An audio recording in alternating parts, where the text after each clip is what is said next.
Ko'pincha afsuski bizaga ortodontlarga kechroq murojaat qilishadi patsientlar. Asosan 13-14 yoshdan keyin. Chunki bu narsa bizani insonlarimiz ongiga singib qoldi. O'sha oxirgi 15-20 yilda ortodontlar tomonidan mana shunaqa shunga o'xshash ma'lumotlar berildi. Nafaqat ortodontlar, balki stomatologlar. Chunki stomatolog degani bu ortodont degani emas. Bilamiz, stomatologiyada bir nechta yo'nalishlar bor. Ichki yo'nalishlari ortopediya yoki xirurgiya yoki ortodontiya. Ko'pincha bizani insonlarimiz juda ham sodda va ular o'sha bitta stomatologga qarab hamma muammosini aytishadi va o'ylashadiki, hamma muammoga shu inson hal qilib beradi.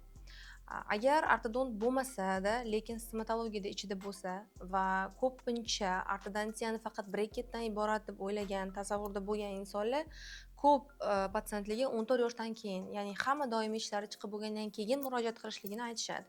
Albatta, bu narsa ko'p yillardan beri insonlarimiz ongida singdi va bu hozirgacha o'sha eshitaman patsientlardan va doim shu narsa muammo bo'lgan, kech murojaat qilishadi.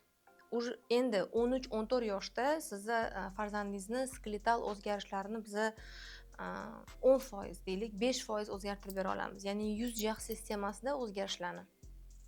Asosiy yuz jag' sistemasini o'sish vaqti bu 4-5 yoshdan 11-12 yoshgacha. Deylik, yuqori jag' qizlarda 9 yoshgacha o'ssa, o'g'il bolada 11 yoshgacha. Pastki jag' aynan 13-14 yoshgacha. Qizlarda ham, o'g'il bolalarda ham. Endi patsient murojaat qiladi 13-14 yoshdan keyin va biza endi ularni hamma skeletal shakllanib bo'lgan, suyaklari shakllanib bo'lgan insonni faqatgina tishlarini to'g'rilab berishimiz kerak bo'ladi. Afsuski, bu bilan hech qanaqa yuzida kolossalniy o'zgarish qilib bera olmaymiz yoki funksional muammolarini to'liq hal qilib bera olmasligimiz ham mumkin. Shuning uchun ham bu narsa haqida juda ham ko'p gapiraman, patsientlarga ham, barchaga, stomatologlarga ham aytgan bo'lardim. Agar siz ortodont stomatolog bo'lmasangiz va bu sohada bilimingiz yetarli emasligini bilsangiz, patsient murojaat qilganda siz uni albatta ortodont stomatologga yuboring. Chunki ko'pincha kelishadi 9-8 yoshlilar, ortodontga o'sha stomatologga bordim, ular yo'q, shart emas hozir, hammasi chiqsin, keyin ko'ramiz. Afsuski, aynan mana shu 9 yoshda hal qilsa bo'ladigan, kerak bo'lsa juda ham arzon, ya'ni finansiy past narxlarga hal qilsa bo'ladigan va kerak bo'lsa juda ham chiroyli hal qilsa bo'ladigan muammoni nimagadir ota-onalar afsuski 13-14 yoshgacha kutishadi va yuqori jag'ni o'smay qolgani bu bizani eng katta yoki pastki jag'ni o'sib ketishi bu bizani eng katta minusimiz hisoblanadi. Shuning uchun ham mana shu joyda aytib o'tmoqchiman, ortodontiya juda ham katta ikki qismga bo'linadi. Birinchisi bu erta ortodontiya, ya'ni bolani endi shakllanayotgan yuz jag' sistemasini sut tishlar davridayoq biza yuqori jag' va pastki jag'ni to'g'ri o'sishini ta'minlab beramiz. Ya'ni agar sizni farzandingizda yuqori pastki jag'da muammo bo'ladigan bo'lsa, o'zi profilda ko'rinadi. Yuzga qaraganingizda boshqa bolalarga nisbatan boshqacha o'sayotgani yoki pastga qarab uzunchoq bo'layotgani yoki yassi bo'lib qolayotgani ko'rinadi. Va mana shu paytda albatta ortodontga murojaat qilish kerak. Agar bitta ortodont yo'q, bu hozir tegmayman desa, boring 5 ta ortodontga yoki boring 10 tasiga. Chunki hamma ortodontlar ham erta ortodontiyani hozircha o'zlashtirishmadi va to'liq olib borishmayapti. Endi aynan mana shu erta ortodontiyani men ortodontiyani 80% deb hisoblayman, chunki biza bolalarning yuzida juda ham katta o'zgarish va kelajagi uchun juda ham foydali ishni qilib bera olamiz. Juda ham muhim bo'lgan aynan suyaklarida. To'g'ri, bu yoshda biza tishlarini to'g'rilab yoki tishlarini qanaqadir bir zo'r narsa qilib bera olmasligimiz mumkin, lekin tishlarini chiqishi uchun asos bo'lgan o'sha jag'larni to'g'rilab beramiz.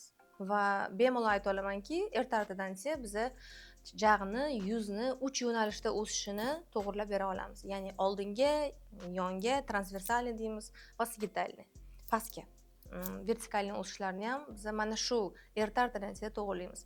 Kechki ortodontiya bu ko'pincha 13-14 yoshdan keyin. Asosan bu yoshda, bu vaqtda bizda hammasi doimiy tishlar. Ko'pincha tish qatorlari notekisligini biz kechki ortodontiya bilan breketlar yordamida yoki alignerlar yordamida to'g'rilab berishimiz mumkin. Lekin bu bosqichda o'ziga yarasha yaxshi tomonlari bor, chunki biz qiyshiq tishlarni endi to'g'rilab estetikani qilib beramiz. Lekin agar sizda skeletalniy muammo bo'lsa, afsuski, Bu yoshda kelganingizda 14-15 yoshdan keyin afsuski xirurgiya, ya'ni o'rta xirurgiyaga murojaat qilishingizga to'g'ri keladi. Ya'ni biza ortodontiya qilamiz. Xirurglar yuzingizdagi o'sha yuqori pastki jag'ni qaytadan xirurgik yo'l bilan sindirish yo'li orqali to'g'irlashadi. Bu juda ham achinarli holat. Bu narsaga hozirgacha uchrab kelmoqdaman va shuning uchun ham ko'pincha ota-onalar afsuski hamma ham xohlamaydi xirurgiya bo'lishini. Lekin bu butun umrlik diskomfort. Ya'ni skeletal muammo bilan yurish nafaqat tashqi estetikani buzadi, balki sizni umumiy yashashingizga, hayot tarzingizga, umumiy fizik holatingizga ta'sir qiladi.